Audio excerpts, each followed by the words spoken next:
Le Brésil est confronté à une moyenne d'environ 1000 décès dus au Covid-19 par jour depuis déjà plusieurs semaines. Et le bilan des victimes du virus semble grossir dans les plus petites villes du Brésil après avoir fortement touché les grands centres urbains comme celui de la région métropolitaine de São Paulo où nous nous trouvons. Certains signes selon lesquels le nombre de cas de Covid-19 se stabilisait dans les grandes villes, auxquels venait s'ajouter la pression des secteurs économiques, ont poussé de nombreux gouverneurs et maires brésiliens à assouplir les mesures de quarantaine et de distanciation physique.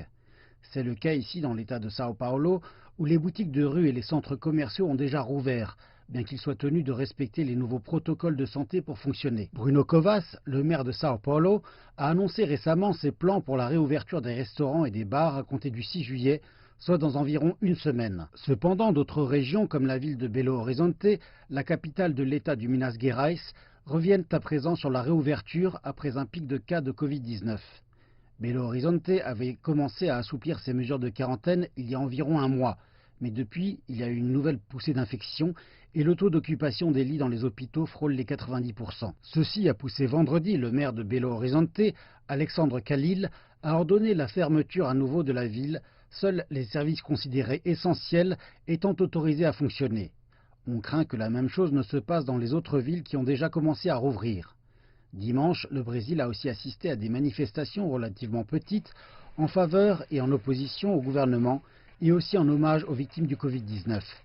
À São Paulo, quelques centaines de manifestants se sont rassemblés sur l'avenue Paulista pour manifester contre le président Jair Bolsonaro. Le déni par Bolsonaro de la gravité du Covid-19 pose selon eux une menace plus grande envers la société. Notre groupe de femmes est ici pour dénoncer l'administration Bolsonaro en tant que gouvernement qui menace notre démocratie.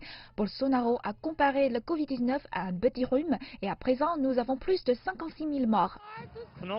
Nous ne sommes pas dans la rue uniquement pour protester. Nous nous retrouvons déjà dans les rues à travailler, à nous entasser dans les bus, parce que le gouvernement n'a pas mis en place de véritables mesures afin que les plus pauvres puissent rester chez eux et se protéger. Nous ne pouvons pas nous permettre de nous confiner pour des raisons financières. Des Brésiliens qui vivent à l'étranger ont aussi organisé dimanche une journée internationale de manifestation contre le président Bolsonaro en utilisant le mot dièse Stop Bolsonaro et en organisant de petites manifestations dans plusieurs endroits du monde.